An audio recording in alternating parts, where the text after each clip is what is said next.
Welcome to the fire protection lesson in the PMDG 737 Next Generation Groundwork from Angle of Attack. This lesson will cover the following topics. We'll start with a brief overview of the fire protection systems on the 737NG. Then we'll discuss engine overheat detection, engine fire detection and extinguishing, APU fire detection and extinguishing, wheel well fire detection, engine, APU, and wheel well fire protection system tests, cargo compartment smoke detection and fire extinguishing, and the cargo compartment fire protection system test. As always, we'll finish up with a lesson summary. The 737 Next Generation has fire detection and extinguishing systems for the engines, the APU, the cargo compartments, and the lavatories.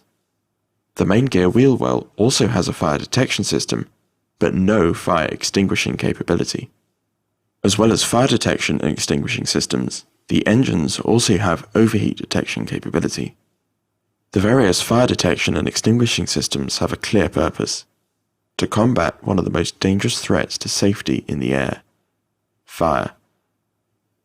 We will run through these systems one by one, but first let's give a brief overview of the locations of the controls and indications for the various systems that we'll be covering in this lesson. The master fire warning lights are located on the glare shield. Controls and indications for the engine overheat, fire detection and extinguishing systems are located on the overheat and fire protection panel. The APU fire detection and extinguishing system controls and indications are also located here, as well as the wheel well fire warning light. The cargo fire panel, also located on the aft electronic panel, houses controls and indications for the cargo fire detection and extinguishing system. The lavatories have smoke detection and fire extinguishing systems installed. The lavatory fire extinguishers trigger automatically when a fire is detected, and the flight deck has no indication of extinguisher discharge. Some 737s have a lavatory smoke light on the forward overhead panel, but this is a customer option and ours does not. Each engine has 2 overheat fire detector loops, with 8 overheat fire detectors located in pairs monitoring 4 different sections of the engine: the upper fan case, the lower fan case, the left core section, and the right core section. Each pair of detectors consists of 1 detector from loop A and 1 detector from loop B. Each of these loops provides both fire and overheat detection. There are predetermined temperature thresholds for engine overheat and engine fire conditions. When a temperature of a detector reaches the overheat threshold, it will signal an overheat condition. If the temperature increases further to the predetermined fire threshold, the detector will signal a fire condition. Let's discuss briefly how the engine fire detectors actually work. Each detector has a sealed stainless steel sense tube filled with inert gas. As the temperature around the tube increases, the gas expands. Expansion of the gas increases pressure in the tube, which is sensed by 3 pressure switches. Each of the pressure switches trips at different pressure thresholds. The fault pressure switch is normally held closed by gas pressure in the tube. If a leak occurs and pressure drops, the switch opens, triggering a fault condition. The overheat and fire pressure switches are calibrated to trip closed at pressures which correspond to the temperature thresholds that we mentioned earlier. If temperatures reduce again, and the gas pressure in the tube reduces to normal, the overheat and the fire switches will open again, and the overheat or fire conditions will be reset. The 2 separate detector loops in each engine are installed for redundancy. It is possible to manually select either of the 2 loops in each engine to be the active detector loop. This is achieved using the 2 overheat detector switches on the overheat fire protection panel. There are 2 switches, 1 for each engine. Each switch has 3 positions. The A and B positions select loops A or B individually to be the sole detecting loop for that engine.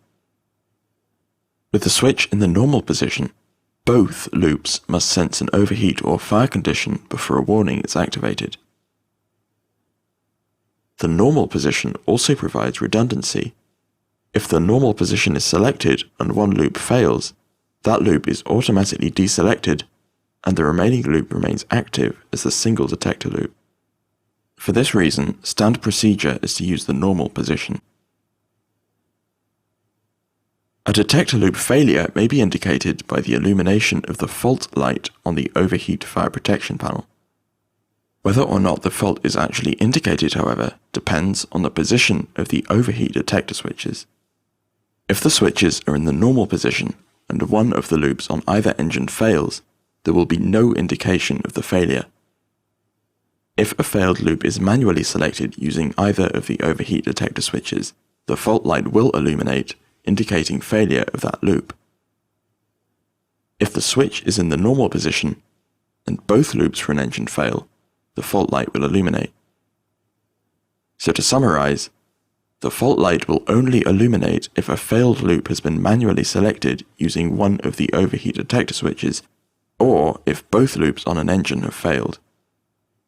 If an overheat condition is detected on the selected loop, or on both loops if the overheat detector switch is in their normal position, the corresponding engine overheat light will illuminate. There are 2 engine overheat lights, one for each engine. In the event of an overheat condition in either engine, the following will occur. The corresponding engine overheat light illuminates, both master caution lights illuminate, and the overheat detector system annunciator light illuminates. We have already covered the 2 detector loops present in each engine.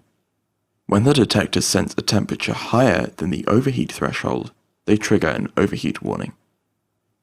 If temperatures continue to rise above a further threshold, a fire warning is triggered. Bear in mind that these are the same detector loops and detectors that we covered earlier when talking about engine overheat detection. So everything we said about the overheat detector switches and the fault light still stands. In the event of a fire condition in either engine, the following will occur. The fire warning bell sounds. Both master fire warning lights on the glare shields illuminate. The corresponding engine fire switch illuminates, and the relevant engine overheat light illuminates. Let's discuss engine fire extinguishing now. The engine fire extinguishing system has 2 bottles located together in the aft left corner of the main gear wheel well. Each individual bottle is capable of discharging into either of the 2 engines. Each bottle contains Halon 1301 gas that is discharged through 3 ports in the engine. Once discharged, the halon dissipates quickly, so bear in mind that this is not a fire suppression system, it is purely for extinguishing an existing fire. There are 2 squibs per fire bottle. The squibs are small electrically actuated explosive devices that break the diaphragm seals on the bottle. The halon gas is then expelled from the bottle by pressurized nitrogen at an initial discharge pressure of 800 psi. The number 1 squib on each bottle directs halon to engine 1, and the number 2 squib on each bottle directs halon to engine 2. It is therefore the squibs which determine which engine the bottle discharges to. There are 2 red engine fire switches on the overheat fire protection panel. These are used to discharge the fire bottles. Before the bottles can be discharged, however, the handle must be pulled up. There is a locking mechanism that prevents the handle from being pulled up inadvertently. The locking mechanism is automatically released when an overheat or fire condition is detected, but it is possible to override it manually by pushing the switch beneath the handle. Pulling out an engine fire handle does the following for the corresponding engine. It trips off the engine generator, disables the thrust reverser, arms the squib on each fire bottle corresponding to that engine, closes the engine bleed valve, deactivates the engine-driven hydraulic pump low-pressure light on the forward overhead panel, and closes the fuel and hydraulic valves. Pulling out the fire handle allows it to then be rotated either clockwise or anti-clockwise. The direction of rotation of the handle determines which bottle is discharged into that engine. Turning the handle to the left will discharge the left bottle into that engine. Turning the handle to the right will discharge the right bottle into the engine, and this is the case for both of the engine fire handles. When a bottle is discharged, the bottle pressure reduces. When pressure drops below 250 psi, the corresponding bottle discharge light illuminates. The engine fire switch will remain illuminated red until the detector temperature has dropped below the fire condition threshold. It's worth noting that the extinguishers are powered by the hot battery bus, meaning that they can be activated regardless of the position of the battery switch on the forward overhead panel. The detection systems are powered by the battery bus, however, so the battery switch must be selected on for the detection systems to function. The APU does not announce an overheat condition in the same way as the engines do. This is a fire detection system only. APU over temperature will trigger a protective shutdown and the fault light on the forward overhead panel. APU fire detection is provided by a single detection loop. The APU fire detection loop has 3 detectors. One in the upper APU compartment, another in the APU compartment door, and one in the tailpipe. When a detector temperature increases above a predetermined threshold, it senses and announces a fire condition. APU detector loop failure is indicated by the illumination of the APU detector in-op light on the overheat and fire protection panel.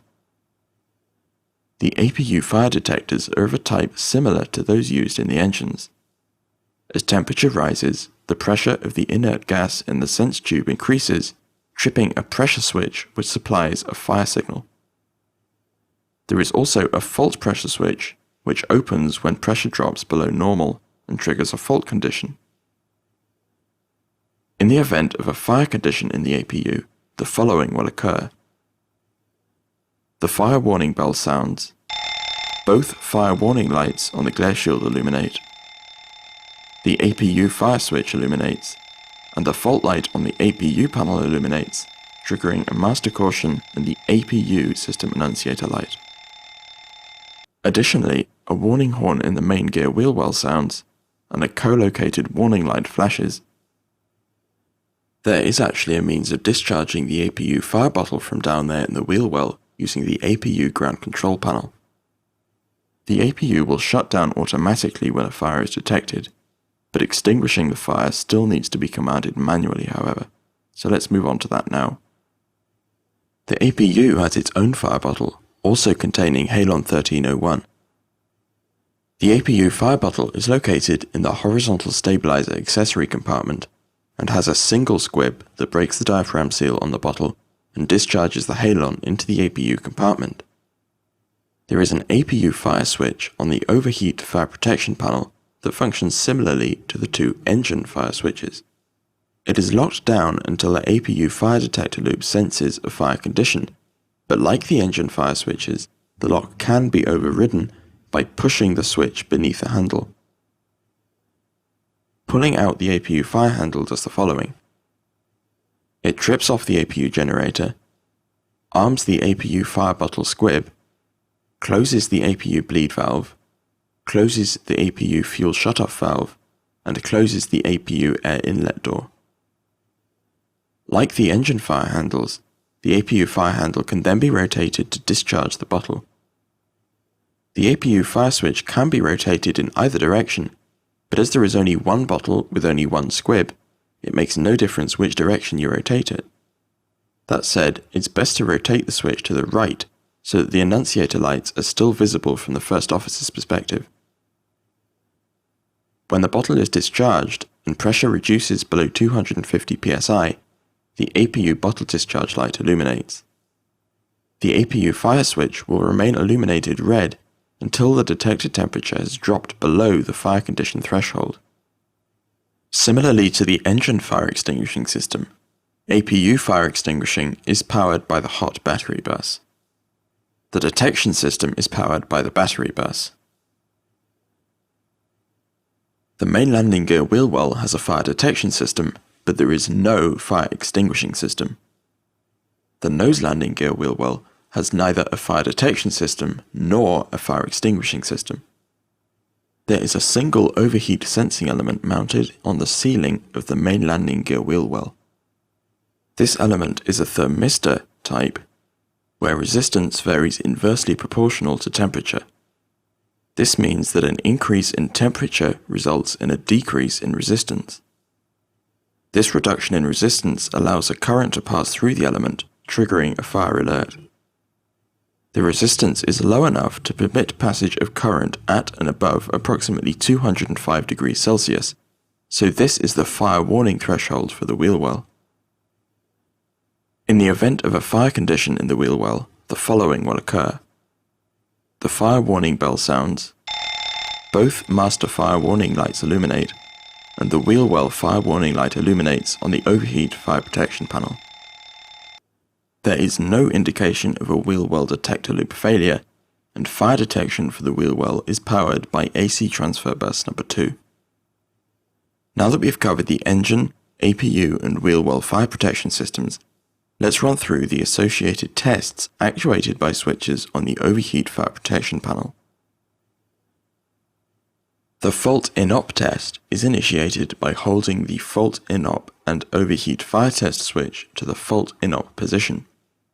This is a spring-loaded switch, so it must be held in position to carry out the test. This carries out a test of the engine and APU fault detection circuits. Faults are simulated to check the circuit's ability to detect a fault. A successful test of the detection circuitry should flag up the following indications. Both master caution lights on the glare shields illuminate. The overheat detector system annunciator light on the glare shield illuminates, and the fault and APU detector in-op lights on the overheat fire detection panel illuminate. That gives 5 yellow lights in total for the fault in-op test. The overheat fire test is initiated by holding the fault in-op and overheat fire test switch to the overheat fire position. As we said before, this is a spring-loaded switch, so you need to hold it in position to carry out the test. When the switch is released and centered, the test stops and the indications extinguish. The overheat fire test is a test of the overheat and fire detection loops on the engines, the APU, and the wheel well. A successful test of the fire detection loops should flag up the following indications.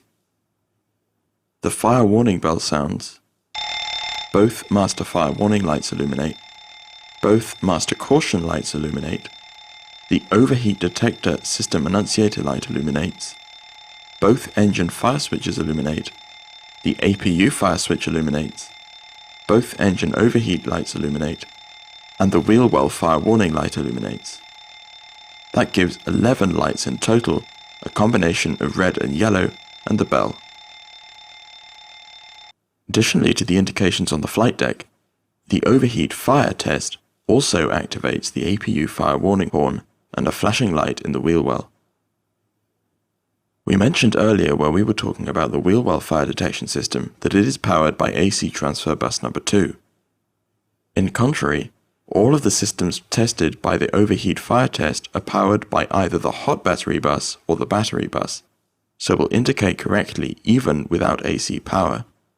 The wheel well light is therefore the exception, so will not illuminate if AC transfer bus 2 is not powered.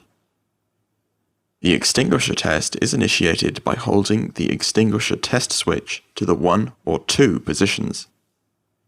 For a test of the complete system, both positions should be checked. This switch is spring-loaded, so needs to be held in position to confirm the results of the test.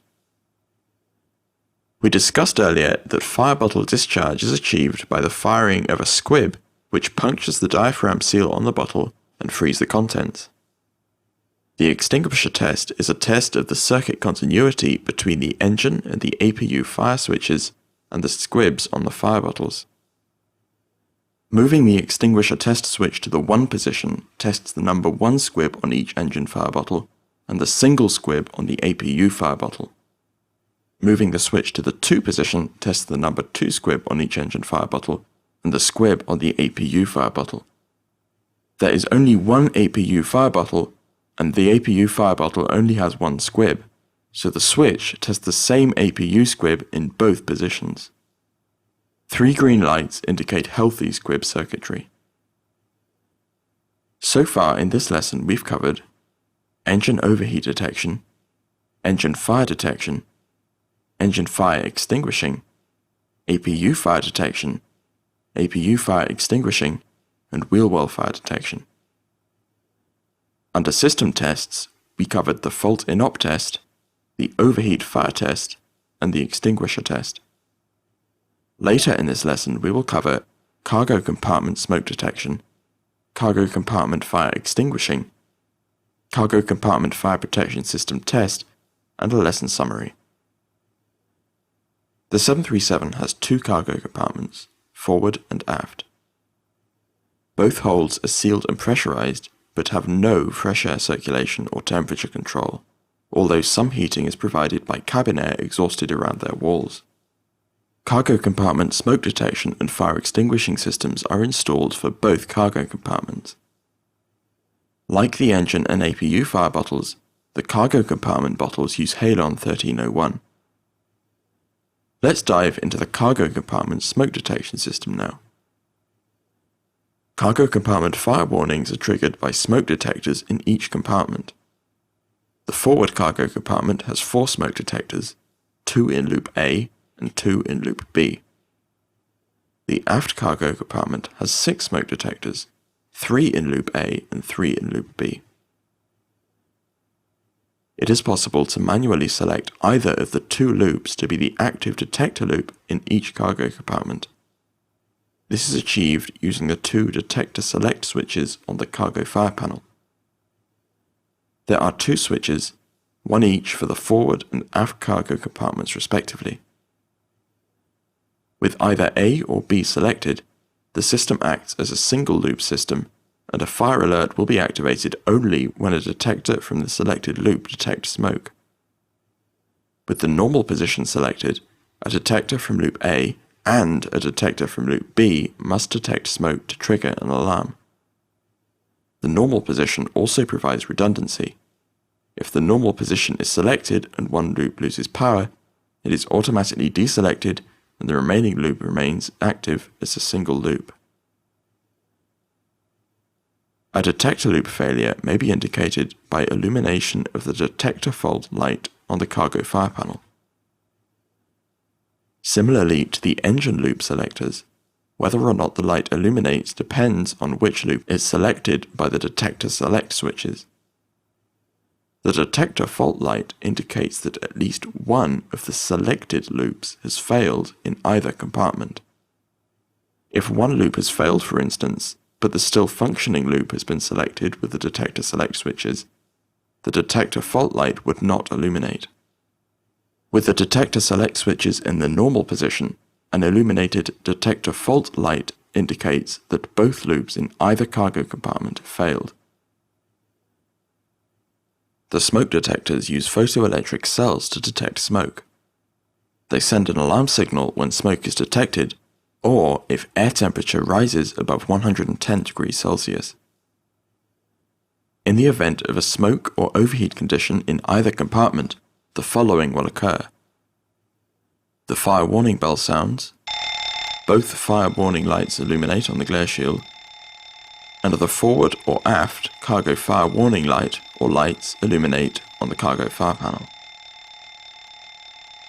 A smoke or overheat condition in either of the 2 cargo compartments also triggers the cabin pressure control system to gradually reduce cabin altitude to 750 feet per minute. This ensures that during a subsequent emergency descent, the cabin is always overpressurized to prevent smoke from entering the cabin. Let's run over the cargo fire compartment fire extinguishing system now. The cargo compartments on a standard passenger configuration 737 are classified as Class C. The installed fire suppression system needs to be capable of providing a minimum initial 5% halon concentration throughout the compartment after bottle discharge to suppress any fire to controllable levels. Thereafter, a minimum 3% halon concentration must be maintained for 60 minutes to prevent reignition or spreading of the fire. Our aircraft is certified to ETOPS 180, so to meet certification requirements, a second bottle is installed, giving an additional 120 minutes of protection for 180 minutes total. The 2 cargo compartment fire bottles are installed in the air conditioning mix bay on the forward wing spar. Like the engine and APU fire bottles, these contain halon 1301, which is expelled by pressurized nitrogen through a diaphragm seal which is punctured by a squib. There are 2 discharge nozzles in the forward cargo compartment and 3 in the aft cargo compartment. The bottles are discharged one by one and can be discharged into either cargo compartment. The first bottle is discharged in its entirety at a high rate to suppress any fire to controllable levels and provide that 3% halon concentration for 60 minutes. A timer is then started, and after 60 minutes, the second bottle is discharged automatically. The second bottle is discharged at a metered, reduced flow rate to continue the 3% halon concentration for a further 120 minutes. Discharge of the second bottle can be disabled by disarming the system. If the aircraft lands after the first bottle has been discharged, but the second bottle is still armed for discharge, discharge of the second bottle is inhibited automatically. Opening the affected cargo compartment's door after landing may cause the halon suppressant to disperse, so the fire may erupt again. The door must therefore not be opened until fire crews are ready to combat the fire. There are 2 cargo fire arm switches on the cargo fire panel, which arm the system for discharge into the forward or aft compartments respectively. These switches are used to select the compartment that the bottles will be discharged into. Once the desired compartment has been selected, the guarded cargo fire bottle discharge switch is used to discharge the bottles into that compartment per the scheduling that we just explained. Once a discharge has occurred, the discharge light illuminates on the switch. Again, this is triggered by a pressure switch once pressure drops below 250 psi. Cargo compartment smoke and overheat detection is powered by DC buses 1 and 2. Cargo compartment fire extinguishing is powered by the hot battery bus. There is a single test button on the cargo fire panel. Pushing this initiates a test of the detector loops and the squib circuitry. A successful test of the detector loops and squib circuits should flag up the following indications. The fire warning bell sounds. Both master fire warning lights illuminate on the glare shield. The forward and aft extinguisher test lights illuminate. The forward and aft cargo fire warning lights illuminate. And the cargo fire bottle discharge light illuminates. If any of the detectors in the selected detector loops have failed, the detector fault light will illuminate during the cargo fire test. The detector fault light should not illuminate during a successful test. The 2 extinguisher test lights should illuminate green during the cargo fire test to indicate that the circuits to the bottle squibs are functional. We will wrap this lesson up now with the lesson summary. A comfortable and comprehensive understanding of the fire protection systems on your aircraft is vital. In the event of a fire of any kind, the onus is on the crew to act decisively and safely. Workload increases dramatically, which is when background knowledge easily recallable to mind comes into play. In this lesson, we've covered a brief overview of the fire protection systems on the 737 Next Generation, engine overheat detection, engine fire detection and extinguishing, APU fire detection and extinguishing, wheel well fire detection, engine, APU and wheel well fire protection system tests, cargo compartment smoke detection and fire extinguishing, and the cargo compartment fire protection system test.